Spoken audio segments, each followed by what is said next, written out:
ہاتھ میں جاوید نہال ہاشمی کے افسانچوں کا مجموعہ کلائیڈو اسکوپ ہے۔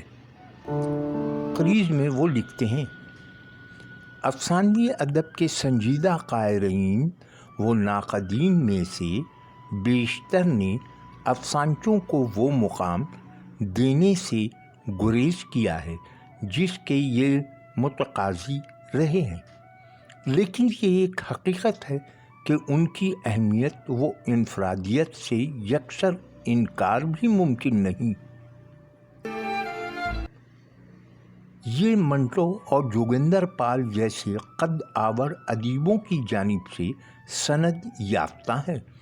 فی زمانہ خصوصاً فیس بک اور واٹس ایپ جیسے سوشل میڈیا کی بے پناہ مقبولیت اور دوڑتی بھاگتی زندگی کے سبب ان کی مقبولیت میں بھی بلا شبہ اضافہ ہوا ہے۔ افسانے یا افسانچے کے موضوعات اپنے کینوس کی وسعت خود طے کرتے ہیں۔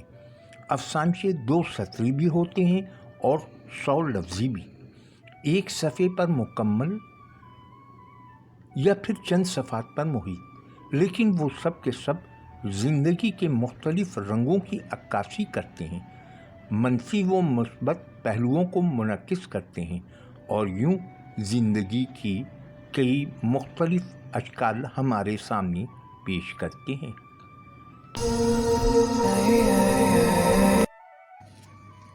جاوید نہال ہاشمی کا ایک خوبصورت افسانچہ سنتے ہیں۔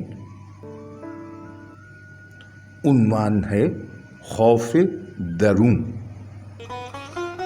آدھی رات کو جب کھانسی کا دورہ پڑتا تو 72 سالہ سلیمان میاں کے لیے اسے روکنا مشکل ہو جاتا۔ آواز دبانے کی کوشش میں چہرہ سرخ ہو جاتا اور آنکھیں حلقوں سے باہر نکل آتی۔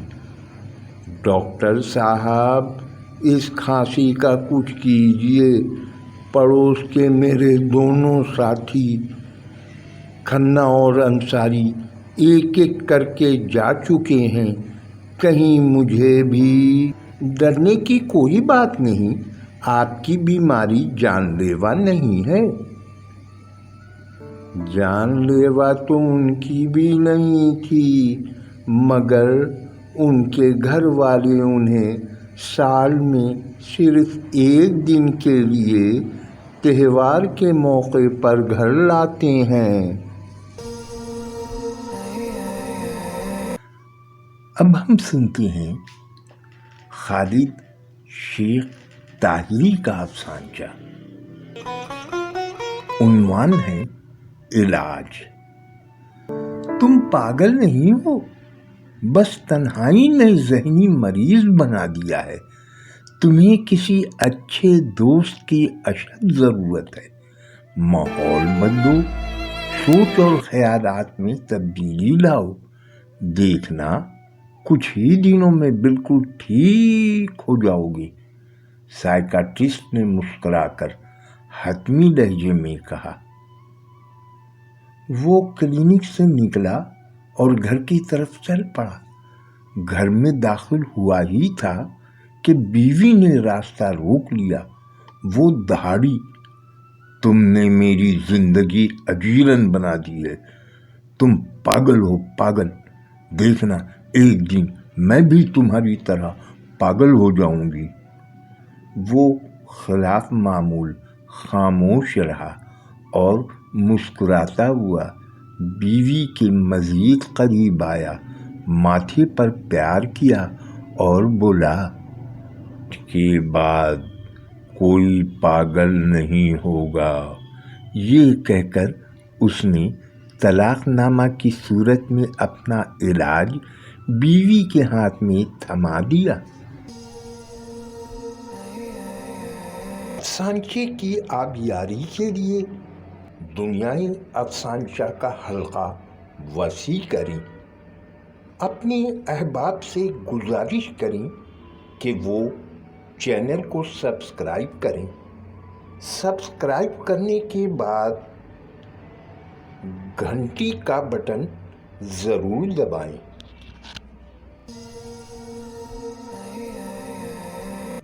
और अब सुनते हैं बर्मिंघम यूके के साजिद महमूद का अफसानचा। पति ने जज्बाती अंदाज में शौहर से पूछा, अजी सुनते हो, कभी हमारे हालात भी बदलेंगे? अरे भरी लोग, दुनिया में हर जगह करप्शन घुस आई है, हर बंदा गलत काम कर रहा है, लेकिन कोई पूछता नहीं। शौहर ने दूध में पानी मिलाते हुए जवाब दिया। फाइजा तस्नीम का अफसानचा सुनते हैं। उन्वान है कत्ल। आपके भाई की लाश शहर से दूर एक पुल के नीचे पड़ी हुई मिली है। बहन जवान भाई की वफात का सुनकर वहीं गिर गई। बच्चों की चीखें आसमान को जा रही थी, पर पैसे की खातिर मारने मरवाने वाले भी जवान मैयत पर आंसू बहा रहे थे। प्रोफेसर असलम जमशेदपुरी का एक मुकालमाती अफसानचा सुनते हैं। उन्वान है नया फलसफा। लड़का, हमारी मोहब्बत पाकीज़ा है। लड़की, क्या इसी को पाकीज़ा मोहब्बत कहते हैं? तुम अक्सर मुझे छूने को बेताब रहते हो। लड़का, तुम लफ्ज़ पाकीज़ा को नहीं समझती हो। लड़की, हाँ, क्योंकि मेरी नज़र में अनछुई मोहब्बत ही पाकीज़ा मोहब्बत होती है। लड़का, नहीं, पाकीज़ा मोहब्बत उसे कहते हैं कि लड़का और लड़की एक वक्त में एक ही को प्यार करें। एक से ज़्यादा से ताल्लुक़ रखना पाकीज़गी के ख़िलाफ़ है।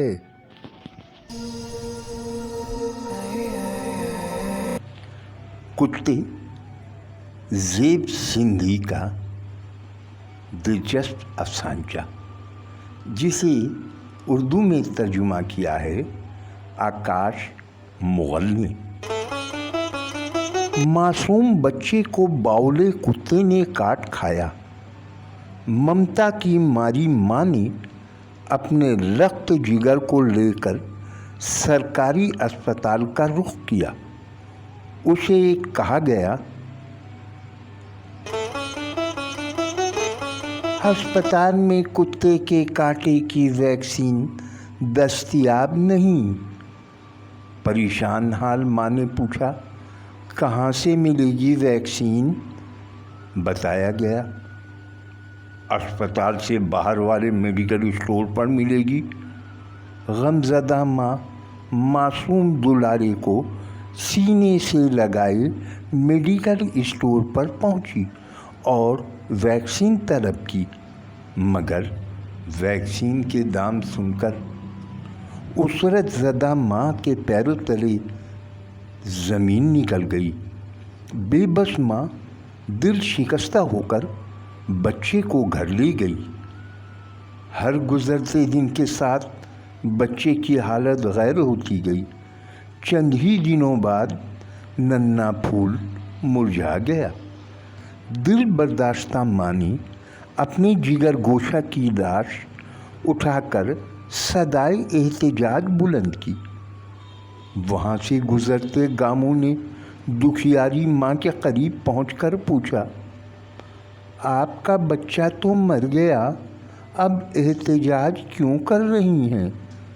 माँ ने आगोश में मौजूद अपने नन्हे फरिश्ते की नाश पर नज़र डाली और सिसकते हुए बोली, मुझे बताया जाए कि कुत्ते के कांटे की वैक्सीन के लिए हुकूमत की तरफ से मिलने वाली रकम कहाँ जाती है?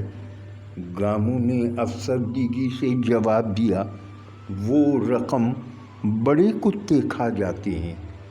उसी लम्हे अचानक कहीं करीब ही कोई कुत्ता भौंका तो जाँ बहक बच्चे की माँ बदहवास हो गई। उसने मुतवहिश होकर चिल्लाकर पूछा, कुत्ता मार मुहिम की रकम कहाँ जाती है? गामू ने एक सर्द आह के साथ जवाब दिया, वो रकम छोटे कुत्ते खा जाते हैं।